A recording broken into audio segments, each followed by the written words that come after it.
Howdy everyone. Today I'm taking a look at a bit of a legacy Sigma lens, the 24mm f1.8 EX-DG Macro. It's designed for full-frame or APS-C cameras and can be found over on eBay for about £300 or $400 US, give or take. It's basically a 24mm version of their old, well-known 20mm f1.8 lens from the film era. 24mm is a classic focal length, being very wide on a full-frame camera and on an APS-C camera providing a lovely 38mm field of view. A wide-angle focal length useful for capturing almost anything that isn't far away. The lens's fast maximum aperture of f1.8 also means that it lets in plenty of light and can give you nice out-of-focus backgrounds. Any 24mm lens with a fast maximum aperture is highly desirable. They're very practical, whatever kind of camera you have, and potentially artistic. Let's take a look at this one. Typically, for one of Sigma's old EX lenses, it feels very solid and nicely made, being a little bit large and weighing half a kilo. Its filter size is 77mm. The lens has a very curious focus mechanism which works using both a push-pull focus ring and a switch. When the lens is set to manual focus and the ring is pulled down, you get very smooth manual focus. Switch the lens to autofocus at the bottom and the focus ring locks into place. Don't try to force it around. Push the focus ring up and it disconnects from the focus mechanism and turns freely, and you now have access to autofocus, which is a little slow and quite noisy, as you can see here. It's a messy lens design really, but you get used to it after a while. The lens's inner tube has markings to show you macro ratios when you're focusing closely, for those who are interested to know. It also comes with a nicely sized lens hood that locks positively in place.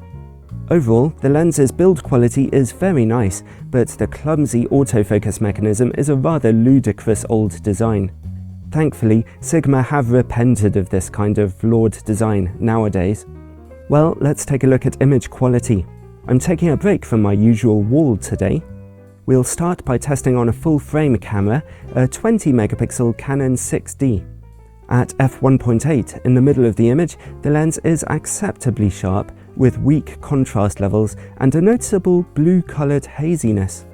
Let's look in the corners, and, well, they're very soft indeed, and quite dark, a weak showing.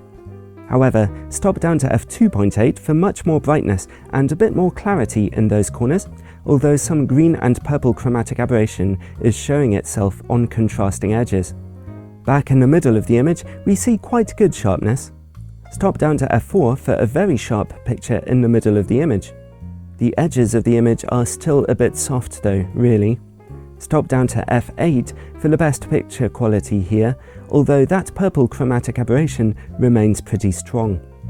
So on a full frame camera, the lens definitely does not impress. It's a weak show at f1.8 and the corners remain quite bad until about f8. The lens is really showing its age here. Let's see how the lens conducts itself on a camera with a much more challenging APS-C sensor, my 18-megapixel Canon 6DD. At f1.8, the tidings are grim. Yes, this picture is focused correctly. The image is soft, with a strong blue haze to it and very low contrast levels. The corners of the image look no better. Stop down to f2.8 for better clarity and contrast in those corners though, and back in the middle of the image, there is now some sharpness to speak of. There's a further good improvement at f4, and at f5.6 the middle of the image finally looks very sharp. The corners of the image still look a little soft though, with that strong purple and green chromatic aberration. Stop down to f8 for the best picture quality in those corners. So on an APS-C camera, the Sigma 24mm f1.8 should be avoided. It's truly a lens of the film era and simply was not designed for use on a high-resolution APS-C digital sensor. Let's take a look at distortion and vignetting then on a full-frame camera. Happily, the lens projects only a little barrel distortion, although at f1.8 we see heavy vignetting or darkness in the corners. To be fair, that is par for the course for this kind of fast, wide-angle camera lens. Stop down to f2.8 for brighter corners, and f4 for even illumination. A real feature of this lens is its ability to focus very closely to your subject, down to 18 centimeters, very close indeed. That means you can get some really fun pictures of small subjects. At f1.8, the close-up image quality is quite poor, however, being very soft indeed. Stop down to f2.8 for a sharper picture, but with some magenta chromatic aberration. At f4, the lens is at its sharpest for close-up pictures. Let's take a look at how the lens performs against bright light. Well, we see a big loss in contrast and complex patterns of heavy flaring across the entire image frame. Not good, really. Finally, bokeh.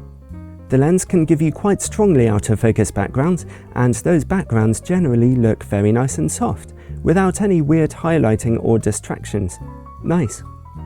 At the end of the day, the old Sigma 24mm f1.8 is technically a bad performer, churning out rather soft images and not offering much in the way of contrast. And you should altogether forget about using it on an APS-C camera, that's for sure. Its build quality is solid, but a bit quirky, with the focus mechanism leaving much to be desired. But at the end of the day, the lens can give you some nice pictures. It projects low distortion, it can get very close to your subject, and it also displays very pleasing bokeh. If you simply want a lens that will get you nice images and you don't care much about sharpness, then this older Sigma lens might work for you to an extent, just don't pay much money for it.